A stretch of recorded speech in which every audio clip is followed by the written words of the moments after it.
Priyanshu, IIT Delhi में जाहिर है कि अपनी एक जिंदगी होती है उसकी। जी सर। सबसे अच्छा जो है अवसर वो आपके ये पढ़ाई लिखाई के बीच में यहाँ कॉलेज में आप जाते हैं, सबसे बेहतरीन जो एक अवसर आता है आपके दिन भर की चर्या में, वो क्या होता है? जी सर। सर तो आईआईटी है, नेशनल लेवल इंस्टीट्यूट है, one of the most prestigious institutes है। तो पढ़ाई तो एक पार्ट है ही सर जीवन का, बट जो मुझे सबसे ज्यादा जिसको मैं लुक फॉरवर्ड करता हूँ वो है सर घड़ी में जैसे ही 10 बज जाते हैं रात के, वैसे ही सर आईआईटी एकदम से पूरा वक्त पलट जाता है, एक नई दुनिया उभर के आती है सर। जैसे जितना जगमग माहौल दिन में ही नहीं होता, उससे ज्यादा लोग आईआईटी में रात में एक्टिव रहते हैं सर। जो 10 से 4 का पीरियड रहता है उसमें जो स्टूडेंट कम्युनिटी है जनरली बहुत सारी एक्टिविटीज चलती रहती हैं सर। जैसे मैं पर्सनली क्विजिंग करता हूँ, कभी कभार फुटबॉल भी खेल लेता हूँ, ड्रामा भी चल रहा है सर, साथ में एक्टिंग चल रही है, इधर डांस चल रहा है, इधर कुछ ऐसे रिक्रिएशनल एक्टिविटीज चल रही है। कॉलेज के अंदर ये सब होता रहता जी है? सर, कॉलेज के अंदर रात के 10 बजे के बाद? जी सर। सर क्योंकि नॉर्मली 6 बजे तक हमारी क्लासेस ही रहती हैं, देन डिनर करना होता है और भी थोड़ा बहुत पढ़ाई लिखाई भी करनी होती है। उसके बाद जनरली बच्चे थोड़ा सा रात में फ्री रहते हैं एंड सर काफी हैपनिंग नाइट लाइफ होती है जिसमें लोग अपने पसंद की चीजें, अपने इंटरेस्ट को परस्यू करते हैं। तो वो एक पॉइंट था। एंड सर मुझे भी आईआईटी आने से पहले बिल्कुल इसका अनुमान नहीं था। मुझे लगता था सिर्फ और सिर्फ पढ़ाई होती होगी, यहाँ पे सिर्फ बच्चे पढ़ाई कर रहे हैं, अपना काम कर रहे हैं, ये वो। बट देन जैसे ही मैंने आके ये वर्ल्ड को एक्सप्लोर किया, मेरी चारों तरफ से एक आंखें खुल गई and I am very grateful to be a part of such a big institute. क्या बात है, हमको ये नहीं मालूम था इसके बारे में। सर प्रणाम करता हूँ आपको। ये जो रात्रि की इनकी दिनचर्या है उसके बारे में आपको ज्ञान था?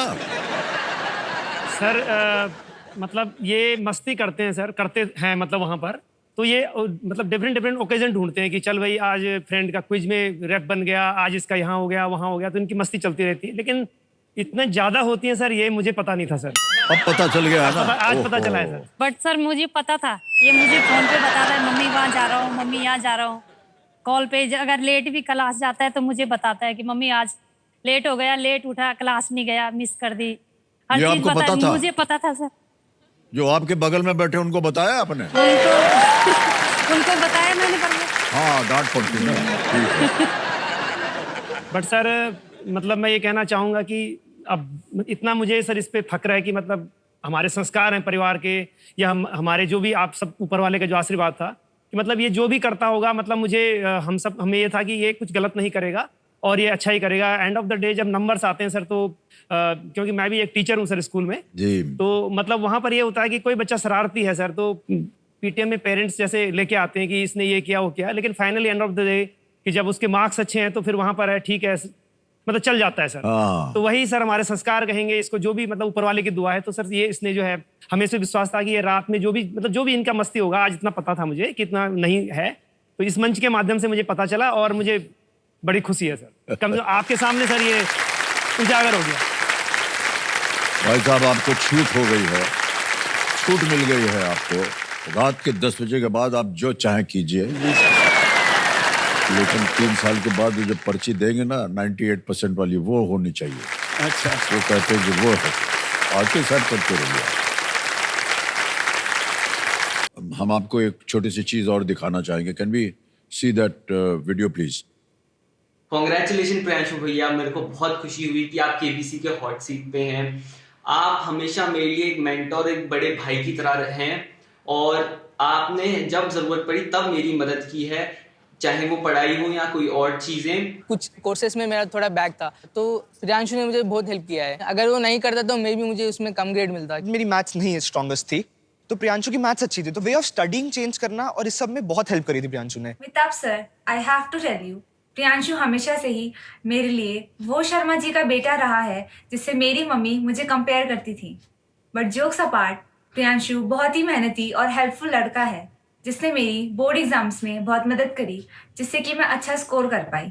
वो मेरा सबसे बड़ा चीयर लीडर, मेरा लेट नाइट प्रॉब्लम सॉल्वर, और वो बंदा जो हमेशा कहता है टेंशन मत ले भाई, सब चिल है, सब हो जाएगा। हॉट सीट पर देख के बहुत अच्छा लग रहा है, बहुत सारी धनराशि जीत के लाना, और हाँ अगर लाइफ लाइन की जरूरत पड़े ना तो मुझे कॉल मत करना क्योंकि मुझे खुद ऑडियंस फोन की जरूरत लगती है।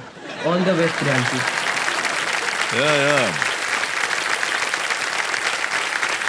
ये जो आखिरी थे सर, ये बहुत ही प्रभावित हुए हैं आपसे। जी सर। एक चीज देखा आपने, इनका हेयर स्टाइल बिल्कुल आप जैसे था। ज्यादा ही प्रभावित हो गए सर लगता है। हाँ, तो ये सब जो थे ये आईआईटी से है और आपसे बहुत ही प्रभावित हुए हैं। जी सर।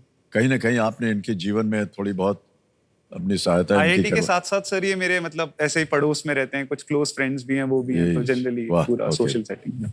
माता पिता जो है आपके लिए ये बड़े गर्व की बात होगी आज जी कि सर। इतने लोग जो हैं वो कई स्थानों पर जा करके उन्होंने प्रभावित किया है और आपके लिए सबके लिए बड़ी गर्व की बात है। अगर इस समय आप उनको कुछ कहना चाहें तो आप कह सकते हैं। वो जो रात की जो बात थी वो निकाल करके।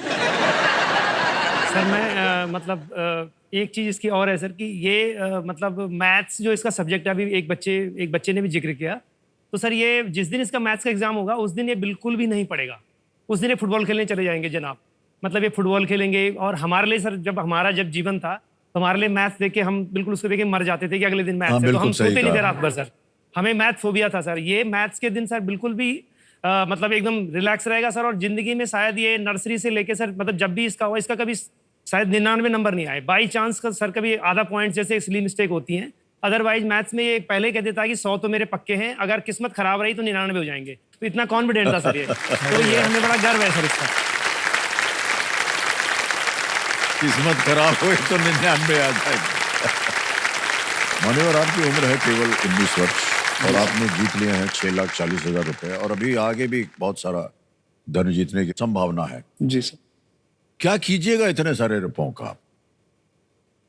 सर जैसे कि मैं अभी बताया कि पढ़ाई कर रहा हूँ, तो आई थिंक थोड़ा बहुत एजुकेशन को अपनी फंड करने में यूटिलाइज Okay. करूंगा सर, जो प्राइमरी गोल है। उसके अलावा सर मैं जैसे कि अलग अलग प्रोजेक्ट्स पे काम करता रहता हूँ, मतलब कुछ भी ऐसे रिसर्च या इनोवेशन टाइप में, जैसे मॉडल्स बनाता रहता हूँ आई थिंक, जिससे कि मतलब कुछ ऐसा grass root level problem solve हो सके।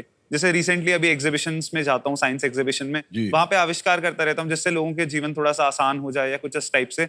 तो आई थिंक उन टाइप की चीजों में अब मेरे पास अगर संभवतः कुछ अच्छे फंड्स आ जाते हैं तो उस तरफ यूटिलाइज करूंगा, जिससे मैं अपना थोड़ा बहुत हॉबीज एज अ बिल्डिंग या फिर कुछ नई चीज बनाने की हॉबी को भी परस्यू कर सकूं और अपने एकेडमिक गोल्स को भी आगे पूरा कर सकूं, जिससे मैं फ्यूचर में कुछ और बड़ा करने की Yeah. क्षमता ले पाऊं। Well done. बहुत अच्छी सोच है आप। अभी तक आपने कोई ऐसा इनोवेशन किया है?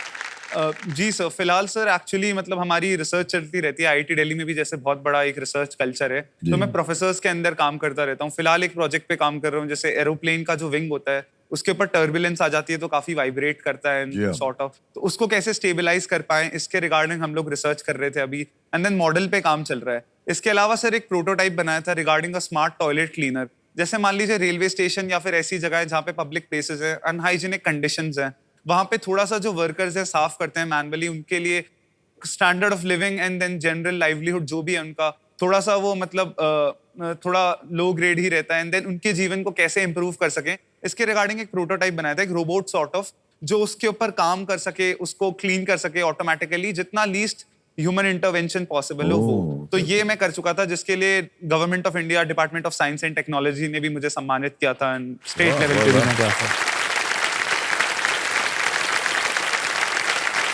तो ये रोबोट है जो आकर के ट्यूनिंग करता है? जी सर।